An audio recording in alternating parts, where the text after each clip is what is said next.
Hey there, Form Junkies. I'm your host, Huck. I invite you over to Facebook.com/ForumJunkies, YouTube.com/ForumJunkies, and Twitter, which you can type in the @ and Forum Junkies. We're also on Google+. I hope to see you over there. We always need more friends. This week on Forum Junkies, we're going to be talking about actually kind of an old topic. I guess the forums have really been buzzing about it a lot lately, but we're going to be talking about just Mists of Pandaria and I guess the future of WoW in general. Starting off, we're going to start talking about pet battle systems, and then I'll let you two talk, and then I'll talk about how I feel about it. Starting with you, Darksend, go ahead.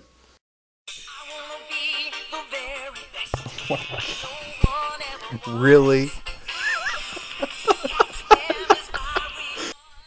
That's all I have to say about that. Cody? But, no. I've said this on the podcast 3 times now, and every time it's been an episode that we've had to not use for various reasons. But the instant I was watching the live stream of BlizzCon, the instant they announced the pet battle system, I logged into WoW for the first time in 3 months, bought every single non-combat pet off the auction house instantly. I spent more gold in those few minutes buying pets than I did in the entire 7 years of WoW combined prior to that. So do you think there is any, a lot of people like to pick on it. I haven't really seen a whole lot of negative, quote unquote. Just seen a lot of people going, oh, that's Pokemon. That's Pokemon. I mean, I don't think you can really hate that much on Pokemon, but do you see any positive connotations that this sort of implementation can give? Well, correct me if I'm wrong, but it literally is Pokemon in the sense that there's elite trainer non-combat pets stationed around the world that you have to actually go out and fly to and fight, right? I believe. So anyone doing this will finally get out of Orgrimmar and Stormwind. So that's a plus. So if they just implement this and nothing else in MOP, according to many people, WoW will be saved. Pretty much. Pokemon saved WoW. Travel to South Shore to fight the gym leader. What do you think, Cody? I think it's a good idea. I mean, if it forces people out into the world, great. And also, if it gives people something else to do other than PvP and raid. Because then we won't have people who are like, oh my god, I rolled my first character to 85, I'm wearing all spirit gear on a mage, and I got kicked from LFR because I can't do more than 5k DPS, and then starts crying that mages should get buffed. And quits. Now this guy will be able to be like, oh look, Pokemon. And yeah. That's a very vivid story. Has this happened to you? Yes. Yeah. I was that mage. About 7 years ago. About 7 years. I was that guy. Didn't you have to wear Spirit as a mage 7 years ago? Yes, you had to wear correct. Spirit as a paladin 7 years ago, so I guess you had to wear Spirit as a mage. Every 7 cloth he years ago. wore Spirit 7 years ago. I still wear Spirit as a hunter, but I'm Lawbringer bad, shoulders for the win on my paladin at level 60. But with this thing being implemented, obviously there will be achievements. Do you think that they'll add anything? Do you think that in order to really push raiders and hardcore PvPers to go do this, other than the nostalgic factor of playing, a Game Boy Color way back in the late 90s, do you think they'll actually add positive connotations for PvE and PvP, where maybe if you do this, you may get a satchel, after killing one of these trainers or whatever that may have gems or something in it? Do you think they'll implement something That's not encouragement. That's forcing. Because, I mean, look at it. It doesn't... It's like, as a hardcore raider, it's going to better your character. So we're going to have to do it. It doesn't have to have gear in it. It can just have gems. I guess. I don't know. I just thought of it as like a justice point system or something like that. Like you can get 15 justice points if you go beat Gary once a day or something like that. I don't know. Do you think... You're on a first-name basis with this guy, apparently. Gary. No, Gary Oak from like the original... Yes, I know. Yes, we know it, Jock. Do you think they'll add anything like that to where it's beneficial to people outside of just extreme casuals, Darksend? I mean, 10 and 25 raid lockouts are combined for a reason. They're not going to go force every raider to do this. I mean, it's just completely against their philosophy. I look at it as, are we forced to arena? No. Are we forced to do battlegrounds as raiders? Are people who battleground forced to do raids? So I don't think we're going to be forced to do one or the other. Like, it'll just be achievements. Well, that last one, obviously, because that's the only way to get really good epic gems. So to summarize everything you just said, completely against their philosophy for what raiders have to do, which I just said 2 minutes ago. Thank you very much for repeating me. Moving on! The next topic is on PvE scenarios, and I actually really liked whenever I first heard this, and basically what it is it's a phased or instanced area. You know, let's say, I think they use the example of Rothi Basin or something like that, and you're fighting, and kobolds, massive waves of kobolds are coming in, and at the end of it, you get some sort of reward. I don't remember exactly what they said, but basically it'll be another thing to do outside of just raiding and PvP, but it'll actually get you back in the world of World of Warcraft. What can you think, envisioning them, what could they do with this, expanding upon it, Cody? I picture it being like a big version of Battle for Undercity, for those of us who've done the Wrathgate chain. Question. Oh, that'd be awesome. Yeah. So I kind of see it being the shit.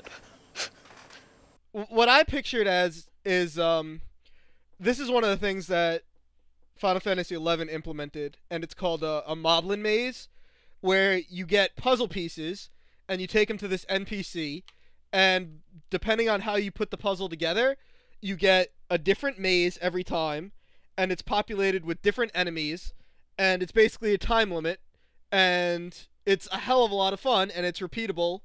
It's basically a daily, but it's a hell of a lot of fun, and I basically picture a version of that. What I don't like is that it's a queue system also. I mean, can we please get rid of queuing for things? WoW has become Diablo, straight up. WoW is Diablo 2, where Orgrimmar and Stormwind are the Diablo 2 chat rooms, where you sit until you hit create game, and then you and your friends, screw around for a bit, and then you go back to the lobby. That's exactly what WoW has become. Can we please stop with the queuing for everything? I definitely agree. That's one of the very few times I'll actually disagree with something straight up. Is because I honestly, and I think I've said this before in the show, I don't know if it actually made the cut or not. I said specifically that I think one of the major reasons why World of Warcraft is declining is people, the generalization of it is people are not getting into the World of Warcraft. They create this very beautiful, aesthetically looking game, and you sit in one square and you hit a button and you go places. What's the point of that? I mean, if you look back at WoW, such a small change as making people, when your queue pops, making people physically fly to the instance, or even go as far as making them queue up at the instance, like you used to have to do with the summoning stone, where it was outside the instance. Mm-hmm. A small change like that. I mean, if you have to queue from the instance, I say that more likely, because if you queue from BFE, if you queue for an instance in BFE, Oculus. Alright, fair enough. If you queue for Oculus, and you're sitting in Orgrimmar until the queue pops, and then you have to take 20 minutes to fly there, your group is going to hate you. So that's why I prefer going with the option of you actually have to queue for the instance, at the instance. With flying mounts, it's not like there's going to be much PvP anyway, but at least it'll get you out of the city. I think that would be a huge step. Like, the game is just not social anymore. I think that would be another way to just... I don't think WoW could succeed anymore without queues.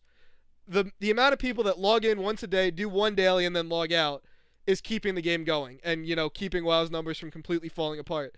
So there needs to be that system in place, but they need to make it more social than just sit in Orgrimmar, hit a button. Well, that's what the battle tag system is supposed to do.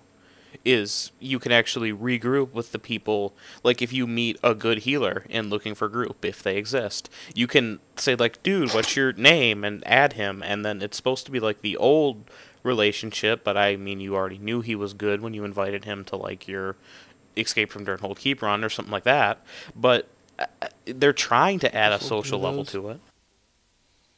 So do people still do Escape from Durnhold? I was Blast from the Past example.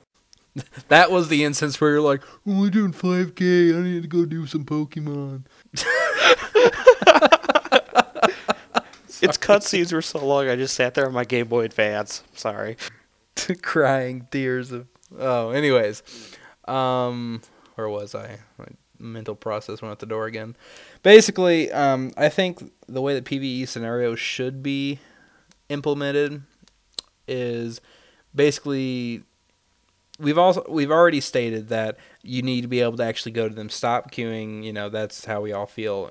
Cut and dry. But I also think that PvE scenarios need to be something that it's kind of like a teeter-totter weighing battle, where kind of like the Rift system in Rift, where if you let something go for too long, it'll just completely take over an area. Do you think they could implement that?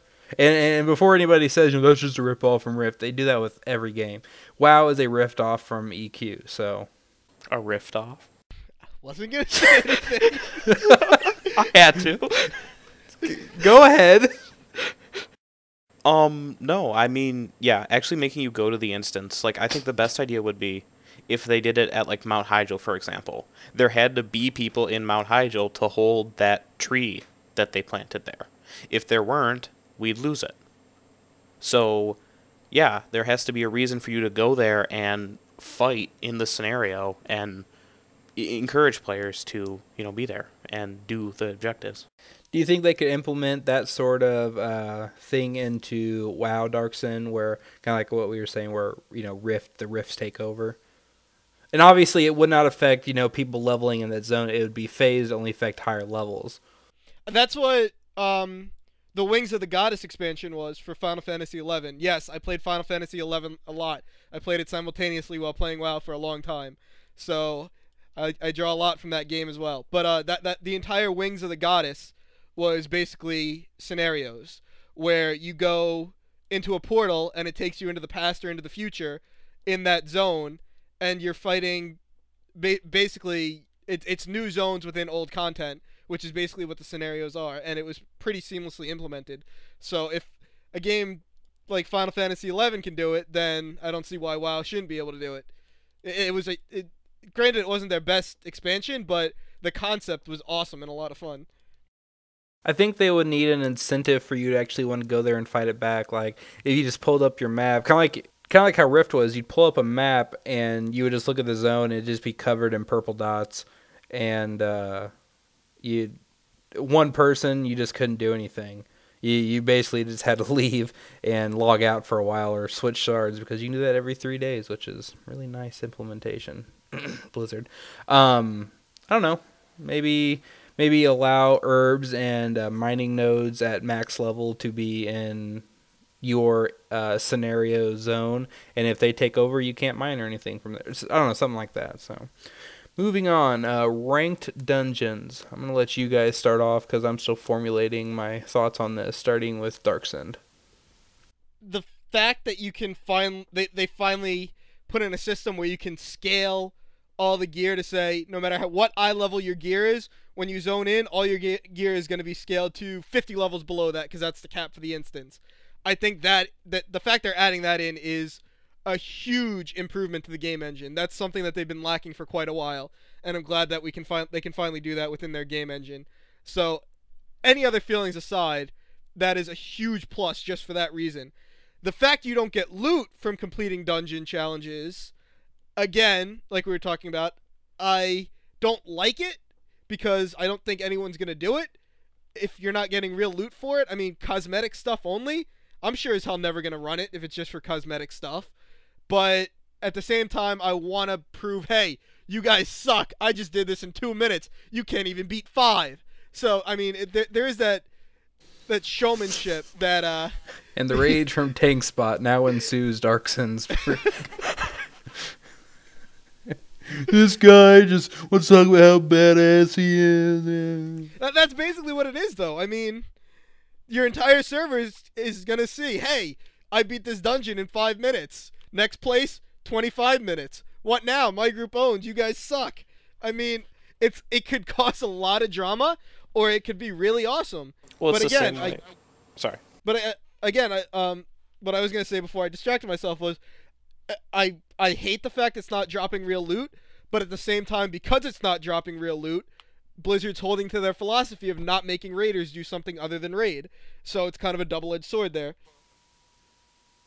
What do you think, Cody? It would be a return back to, and I know Darksend loves this system because it's always the way I thought of him in one sentence, was he even admitted to himself he's the guy who'd sit on the mailbox in Shat City in his Sunwell gear. Yes, I said that. I did indeed say that. But I remember you saying that, and so, yeah, I knew you'd love this system because you could be the only person in that gear, and you could just AFK on the auction house stage, and just be like, yep, that's me, 2-minute clear of some heroic dungeon, what up? Well, now here's my question, and this might be a thinker. Yes, I called it a thinker. With them scaling down gear, whenever they first released that, was that before or after they had talked about the number squish mega damage? Do you guys know? BlizzCon? No, Before, I believe. Before, that's what I thought too, is before it. So that just reassuring my point here. If it scales down so that you can do, let's say, Herald of the Titans Algalon, okay, and it actually feels like you're fighting back in Oldor, the same difficulty level, stuff like that. Basically saying that just proves my point even more. Basically saying that it scales your gear down so that it actually feels like you're level 80 again in Old War or something like that. Are they going to implement something where as soon as you walk in, stats don't mean anything?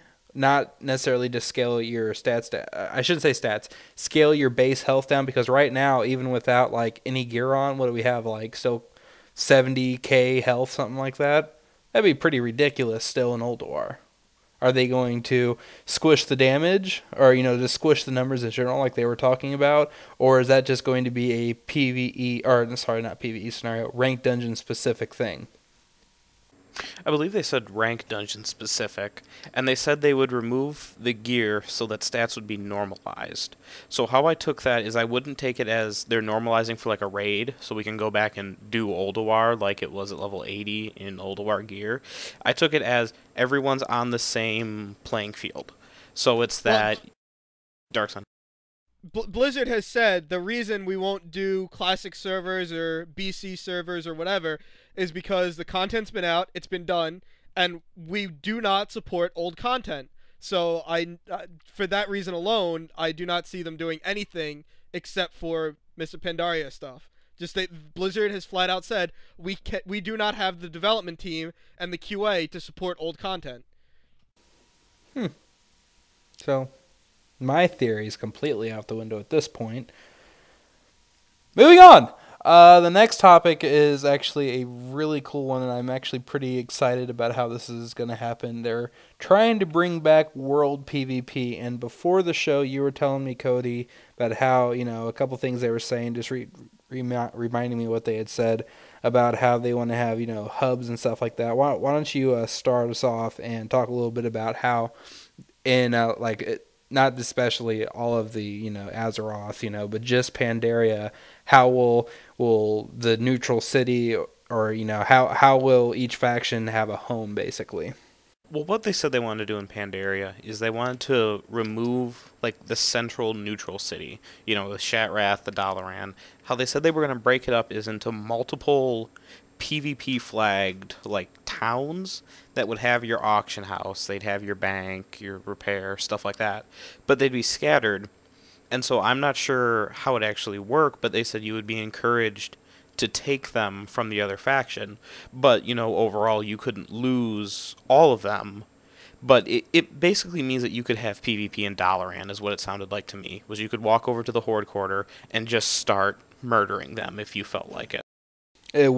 Did they say if there would be guards or not? Because honestly, I even think at level 90, if they've dropped it, they sprinkled in a couple Tol Barat guards, it'd be done in 2 seconds.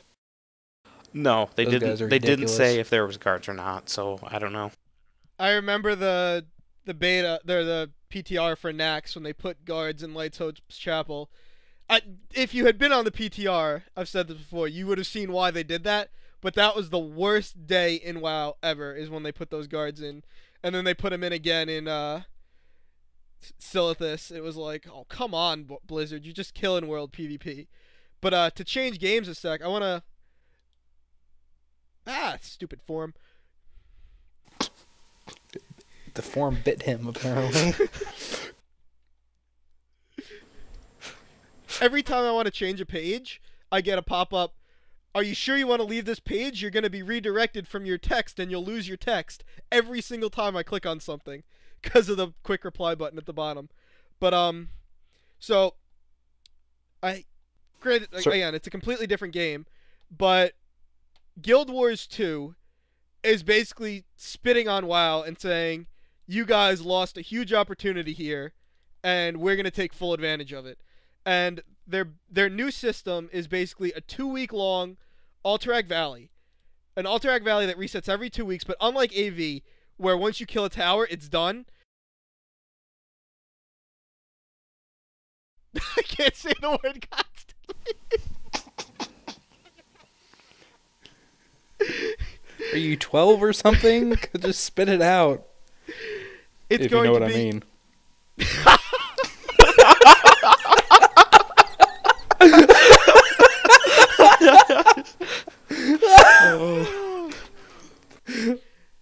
It's going to be a constantly changing map with... It's basically a 2-week-long RVR from Dark Age of Camelot, which, to this day, I still feel is the best PvP system ever implemented in any MMO to date.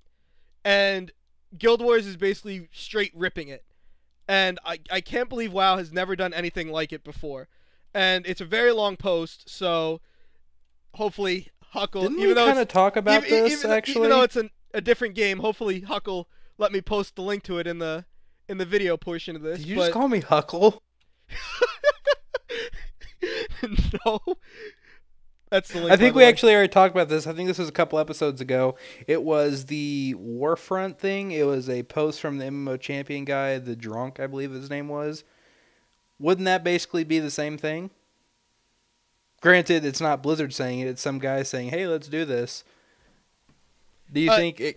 No, this is full-on siege combat with weapons, with siege towers, catapults, everything. It's basically RVR. It's basically a 2-week-long battleground, which is basically what RVR was, except it was constant. I mean, if anyone ever played Dark Age of Camelot, you'll know exactly what I was talking about. Best PvP system ever in an MMO, and I can't believe no one has tried to straight rip it until now. Like, I guarantee you, it was that good. If it succeeds, Blizzard will straight rip it off in the next expansion pack. That if it's just phenomenal. I wouldn't even say the next expansion pack. Just 5.0, boom, drops. You know, Guild Wars 2 eventually drops. Let's say it's in 5.1, 5.2. The next big content patch, boom, RVR and WoW. But anyway, for those of you who didn't play Dark Age, what it is it's not an instance. It's basically an entirely new continent. Like, the Undermine. Let's say the Undermine. The entire continent of the Undermine is now yours to battle.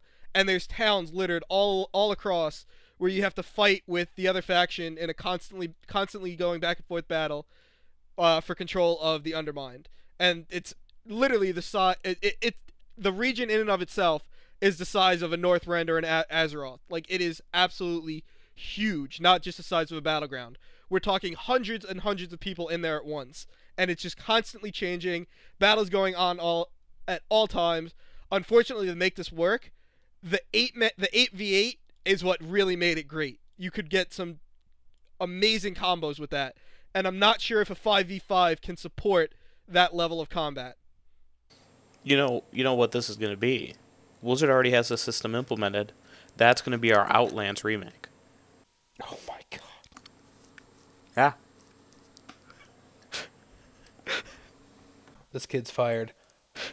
Next topic is... Seriously? Imagine every single town, both Horde and Alliance, was the Stadium, the Outlook, what was the other one?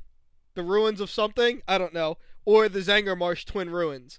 Or the Towers in Terrakar. There was hundreds of those in every single zone. That's what RVR is. But like, Here's they have the map. here's the big monkey wrench in the entire engine. This sounds to me, I didn't play Dark Age of Camelot. I have heard about RVR. I may not understand it fully, and I'm sure if I don't, you guys are going to correct me here in a second. This sounds like faction imbalanced servers are just one faction is just going to take over, and that's cut and dry.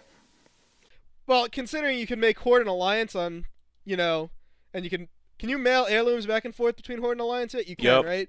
So Yeah. leveling's not even an issue anymore. If my faction was that imbalanced and WoW straight ripped RVR, I would re-roll Alliance to beat the minority, because that's how fun RVR is when done right. I think I've just found the title of this episode. Darksend Rolls Alliance. Re-rolls Alliance. Don't forget, I was Re-rolls. originally a Night Elf. Re-rolls. Best experience ever when they put Shadow Meld as an in-combat vanish. I was tanking Gluth. Decimate came out. I was gonna die because I didn't get healed up after Decimate. I Shadow Melded and killed our Fury Warrior. Oh my god. Wow. Anyways, our next topic is this is actually a throwback to vanilla, which I'm loving. World bosses, and if any of you did play vanilla, you know what I'm talking about. But if you didn't, Cody, I remember our 10v10. Our server was so Alliance dominated back then when I was still Alliance. We'd be up at 4 in the morning, the top 2 guilds on the server, fighting instead of grouping together. Neither of us wanted the other guild to get the loot, so we'd have 2 10-man groups at 4 in the morning trying to wipe each other of the same faction just so the other one wouldn't get the nature resist gear from the Green Dragons. Best world PvP ever, other than RVR, and it was the same faction. so basically the way world bosses work they were dragons back then, and Kazakh basically and what was his name? There's He was a 3 of dragon them. too. So yeah, dragons and Kazakh. yeah, sorry, Kazakh. And basically the way the dragons, they all had some special ability that was just ridiculous. I think, I forget his name, and I'm going to hate myself later because I'm going to remember it. It was the green dragon in, not They were Deathless. all in all 4 places, so don't even start that. Yeah. Yep. It was the green dragon that did the mushroom shit. Oh. We could not kill him. Period. We could not kill him.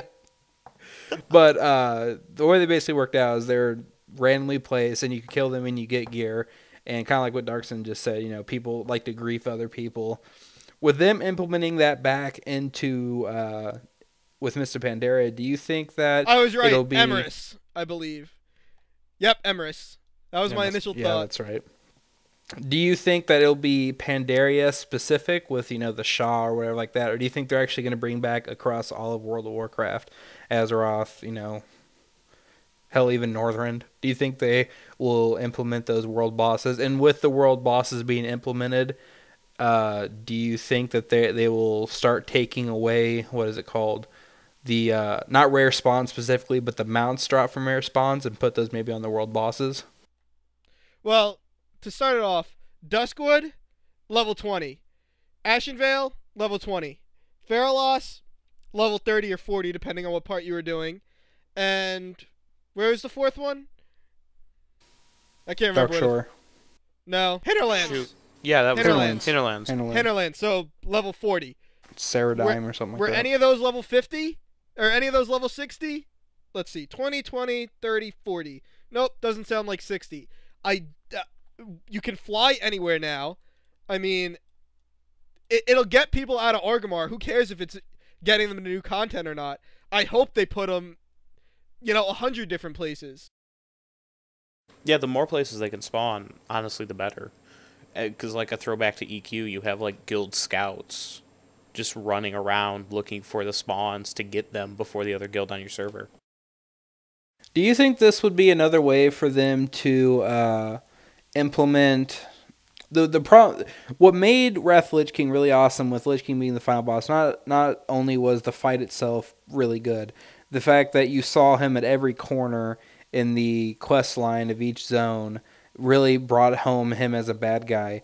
Do you think world bosses No. could not just be like PvE specific, but also PvP possibly?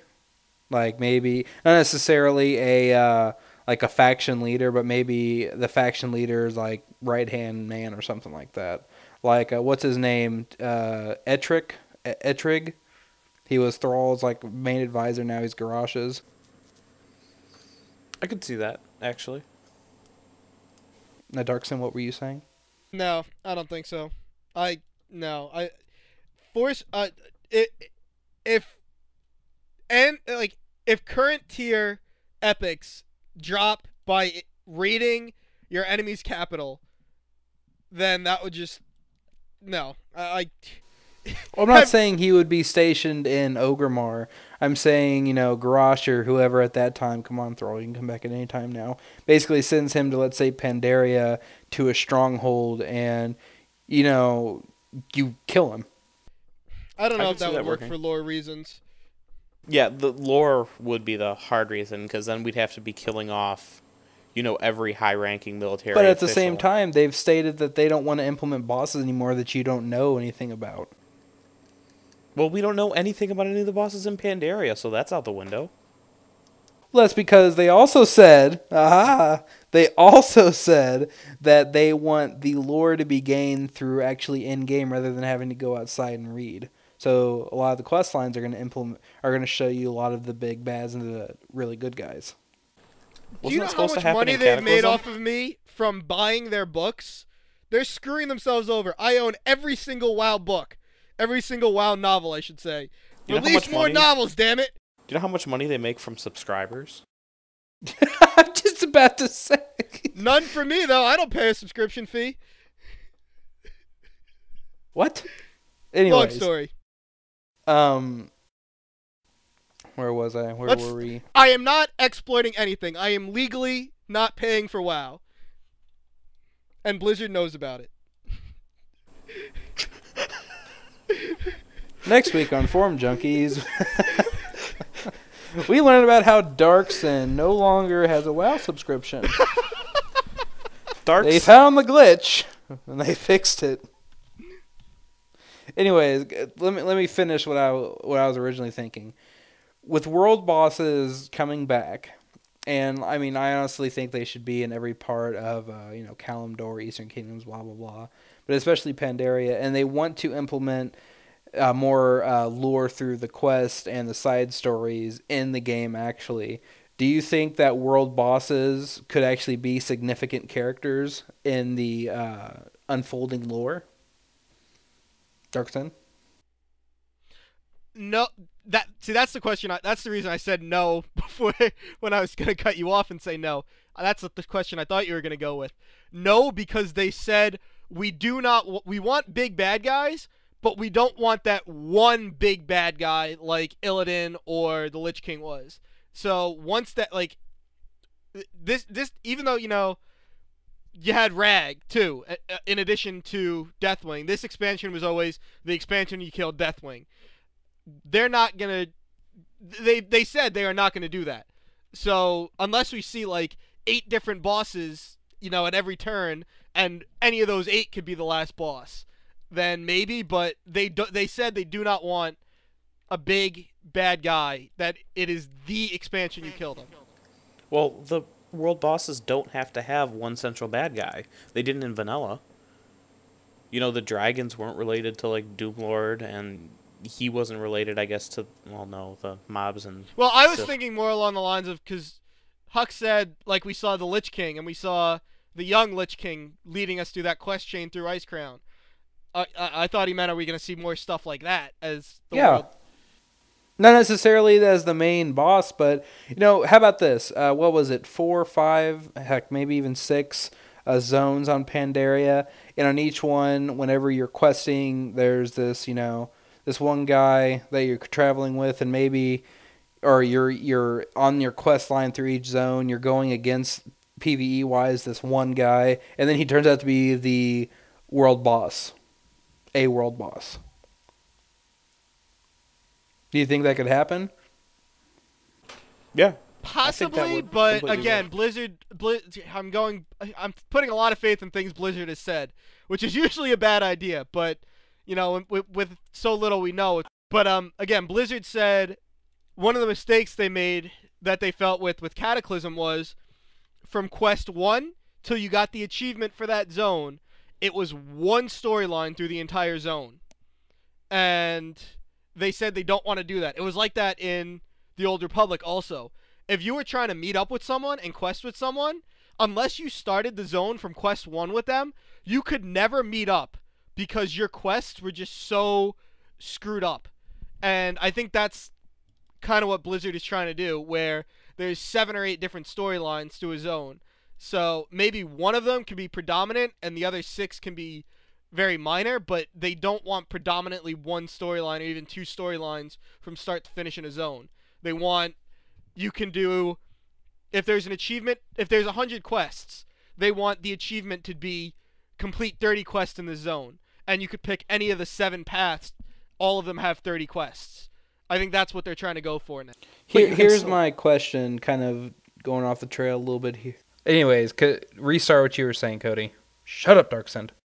You don't have to have an overarching, or well, no, Cody's you don't have gone. to have one quest in a row to have a story. Like, even in, like, Vanilla WoW and stuff like that, a zone had a general feel. You had a direction you were relatively going in. Like, you had a hub, and that hub was all about doing 1 or 2 things. You can still have a story. Like, hey, here we're trying to get the Alliance up from there, and here we're trying to poison the Alliance. It's all about killing the Alliance. So your end boss can be an Alliance General or something like that. Just because all the quests aren't a single story doesn't mean you still can't have a story. I think that could work. That's actually a good idea that I haven't really thought about, is the implementation of, like, there's one big Horde General and there's one big Alliance General, and the end boss for the 2 are not the same boss. I'm guessing they would have to have the same, like, bosses in there in that final raid, because that'd be basically 2 raids, but only a faction can have 1.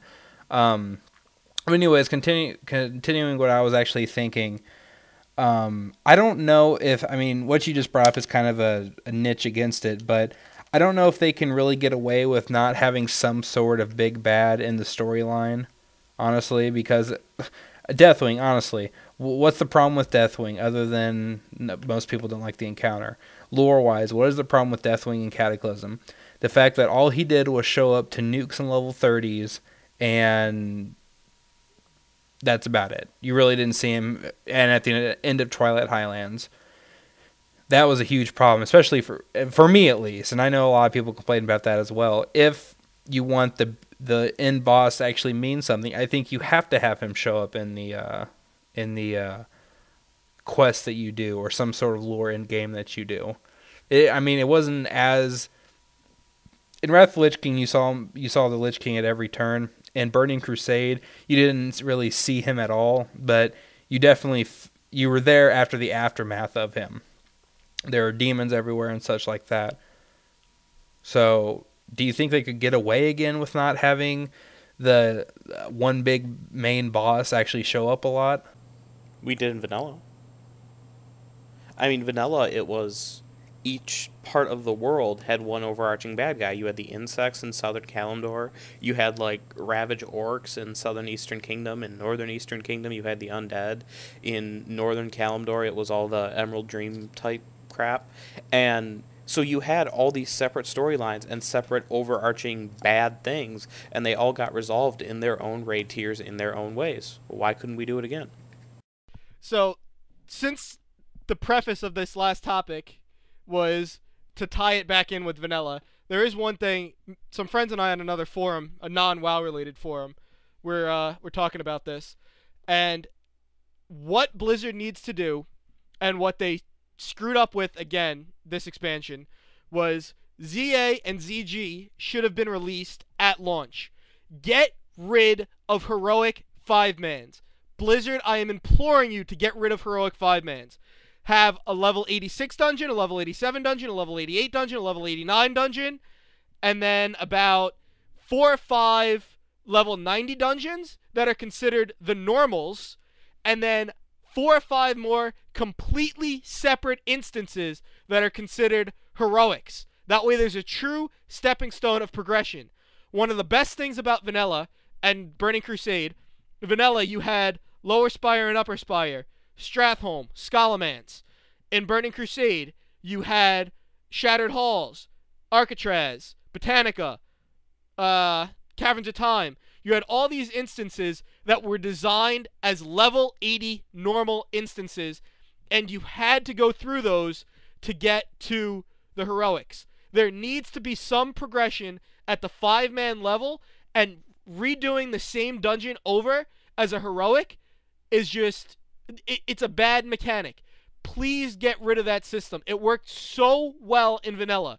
Why are you getting, even though at BlizzCon you said we're not going to have any level 90 dungeons, I think that is the biggest mistake you can possibly make, is to not have straight level 90 normal dungeons.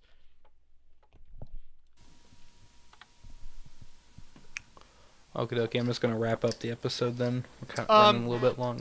One last, Cody, if you want to have a soapbox moment like I just did, go ahead. Oh, I have nothing to say on that level. I mean, I think about the biggest... any topic you want about Mr. Pandaria, not just what we were just talking about. Okay, the one thing Mr. Pandaria has to do is encourage 25-man rating. Between the start of... No, the entire listener base basically cares about this. Flip tables they care about this. No, I mean, we are down at this point. There is less than 200 U.S. 25-man rating guilds. Yeah.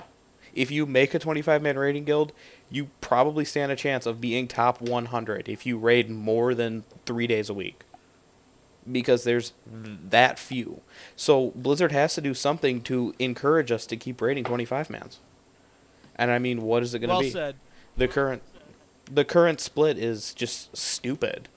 And it's the only real encouragement to raid 25-mans. Sir, you have made up from the Syndragosa comment. Yeah.